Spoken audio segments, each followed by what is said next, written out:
Pick up a stalker? No, but 9 out of 10 times you will maybe pick up a stalker or at least prevent the Protoss from having an early scout. So I agree, but I do want to be a little bit critical. He delayed that expansion for so long. Just sit back until you have medevacs before you move. That is true, and I'm sure that QXC will look at that and it's like, oh, I didn't have to. I didn't have to do that. He's probably kicking himself. Yep. In retrospect.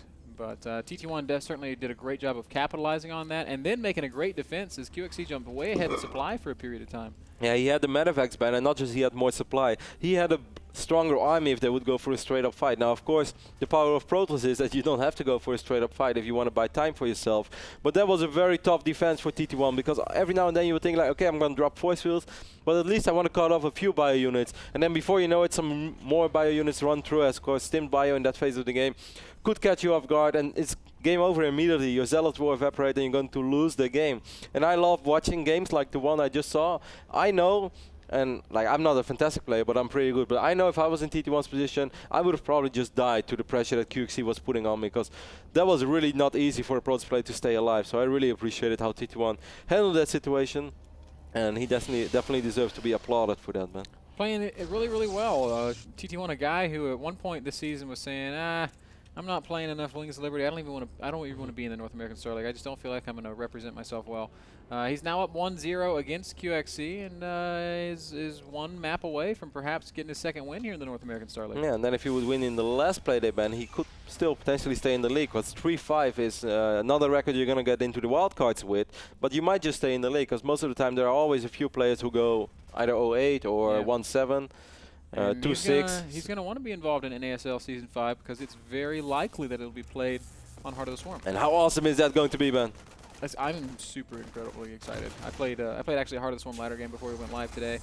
And I didn't make any new units, but but it's still cool. It's just different. Knowing that they're there is cool. I had a really cool game the other day. Didn't make any new units. Did use Purify to defend against the Terran.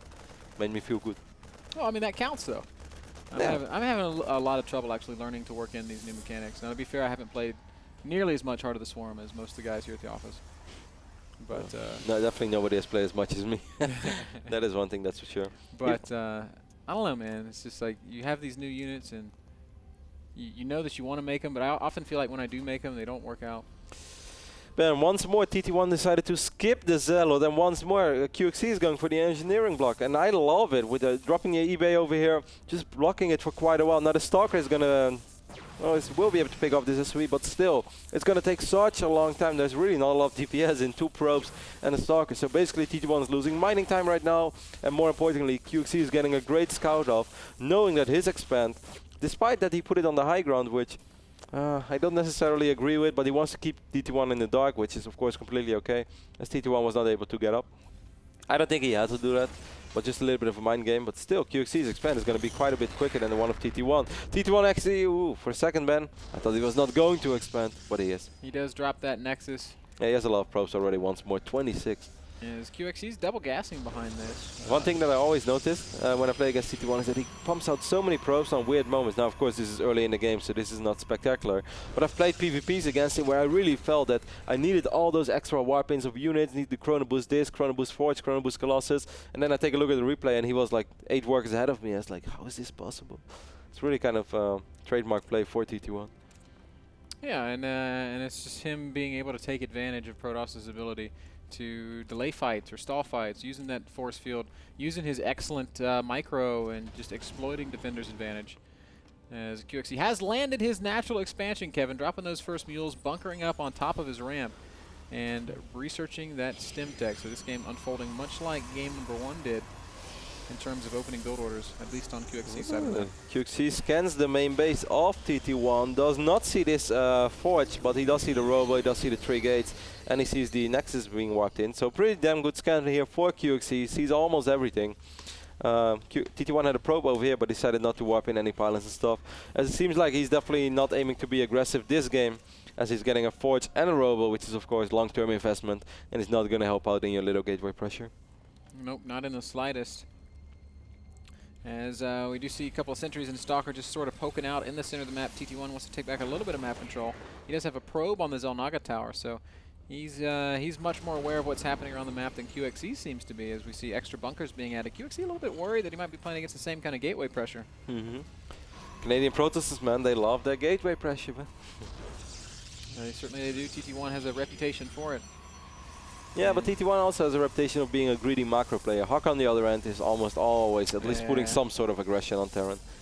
Not always as committed as well, definitely not all-in committed, but he will at least always try to poke and see if he can make something happen. And it's so weird to see players like Hawk still win so many games with just a simple poke sometimes of gateway, not even trying to win the game straight up, not going like 6 or 7 gate, but just going 3 gate, drop in a few sentries, and then they drop force fields, and then suddenly they just win the game. Because they're a really good Terran player, and I'm just sitting there like, whenever I do this, man, I definitely do not get that result. Hawk plays StarCraft the same way he lives life, man. He's like very in your face with it. Very YOLO. Very YOLO. 2 pilots being wiped in, as we see the Twilight console being wiped in as well in the main base of TT1, who is moving forward. He has a lot of sentries, Ben, but Stim is ready. It's double bunker, and there's a supply depot wall here, so there's absolutely no way that TT1 is going to be able to bust this. If TT1 busts this, I will hereby say on cast that Protoss is broken. Come on, TT1, you can do it! Of course, there is literally no hope. There's too much of a wall, too many bunkers, too many units in position. Marauders even out this time. The last game, QXC really delayed Marauders for a long, long time. I love this as well, though, Ben. I think this is so smart. Also, later on, how often don't you see that Protoss has so many zealots that it kind of becomes like a ZVT in some degree, where units just swarm around the bio units. But if you have a little bit of a wall to fall back on, I've even seen Flash do it a few times already in Code A, or in Up is Down, where he realized, okay, there are a lot of charges, immediately he drops like 3, 4, 5 supply depot walls, so he basically has a wall to fall back on. I thought it was really smart, and I think that's something that we're going to see more and more often in the future of TVP. Just another step in the evolution of this great game, Kev. Just think about how much things are going to change in Heart of the Swarm, and then think about how much things are going to change in Wings of Liberty. What do you mean, Wings of Or Legacy of the Void, what am I talking about? Wings of Liberty Part 2! Like, we decided to remove all the units from Heart of the Swarm, and you can still buy this game. This is crazy, man, to think that we're only playing 1/3 of what StarCraft's going to be. Yeah, that's actually an unreal thought.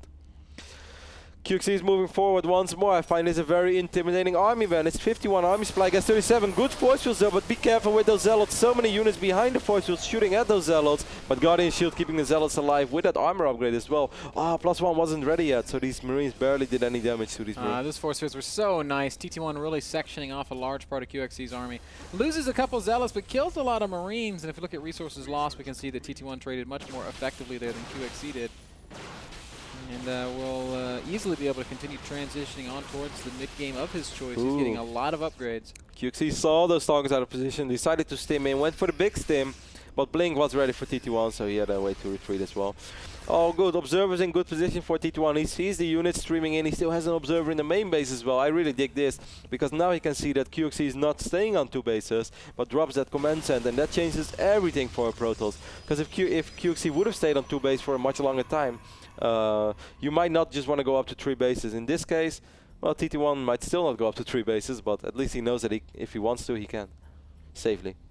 Because he's going to be going up to 3 bases. That command center is finishing pretty soon. I meant TT1 to go into 3 bases. Of course. Well, he's going to plant a pylon right there in plain sight of the Marine and tries to put the Nexus down, but that YOLO Marine kills the probe and then sprints back just to be hacked up. At the same time, we do have TT1 pushing forward towards the natural of QXC, but neither player really willing to commit to a fight there, as QXC has that defensive position and TT1 doesn't want to challenge it right now. TT1 doing now something that, of course, we live together with Todd, Jon Mello, another Protoss player on route. And every now and then, whenever I have Blink Stalkers, he always tells me, be more active with them, just run around. Even if you can only pick off a few SCVs, keep the Terran busy. And this is exactly what TT1 is doing right now. This is not his entire army, but he has map control and he knows where the army is of QXC, as he had observers in good positions as well. So he can be active with those Blink Stalkers, because at the end of the day, Blink Stalkers will always be able to retreat unless you blink into a Terran army, which of course I do not recommend. Usually a bad idea. Yeah, do not try that at home. TT1, his 3rd base is about halfway complete. QXC a little bit faster getting his macro going. Supply-wise, these guys very even, 140 to 140. Upgrades are also pretty close. Terran's working on 2-2. Protoss is done with +2 armor, +1 working attack. on 1-3. And working on +3 armor. But really, it's just posturing at this point. So 2-3 upgrades right now going on for TT1. If he gets that third armor upgrade ban, it's so important. QXC once more with a very intimidating army. TT1 can blink back. He should blink back. Almost loses 2 Stalkers. End of the day, he managed to save both of these Marauders, man. They believe. This Marauder's like, ah, Marine, stop blocking me. I can actually kill him. You can't. It's like playing football with you, man. You block the route for good players. Never claimed to be a football player, mate. I played football in middle school, or soccer as we call it here in the States, and the girls used to pick on me because I was so bad. QXC idling outside of the main base of TT1 with a pretty big bio army, but the first Colossus is out, and it's even double Robo right now for TT1, Ben. So right now we are on 2 Colossus. Soon it's going to be 4 Colossus, and there's just no way you're going to be able to run into Colossus in a defensive position on the ramp, where of course TT1 could drop force fields as well. QXC knows this, so he's going to fall back and try to create Vikings instead. But it basically means that from this point on, you're going to say, okay, Protoss, you're going to be able to max out, and I'm going to try to do the same thing. Wow, TT1's late game army control is pretty damn good though. QXC's once again sort of misread TT1. He's making 5 ghosts right now, and he needs to be producing Vikings. His Viking count is only at 2, and that is not going to help him much against these Colossi. No, certainly not against double Robo. At the end of the day, like, Ghost is never terrible. EMP is always good. It always takes off a lot of the shields, so it basically always deals a lot of damage. But you do need Vikings, because Ghost cannot deal with Colossus unless they are cloaked and there is no detection. But there is detection, and those ghosts do not have cloaks, so they will not serve as an answer to this very powerful Colossus tech. QXC looks like he wants to take his forward blink could do a lot of damage on this base already. Command Center is flying there. TT1 does not bother going for that blink.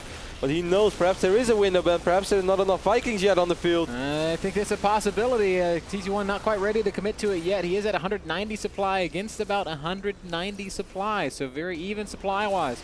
But the Colossi do so much damage, and the Vikings just aren't there in force, Kevin.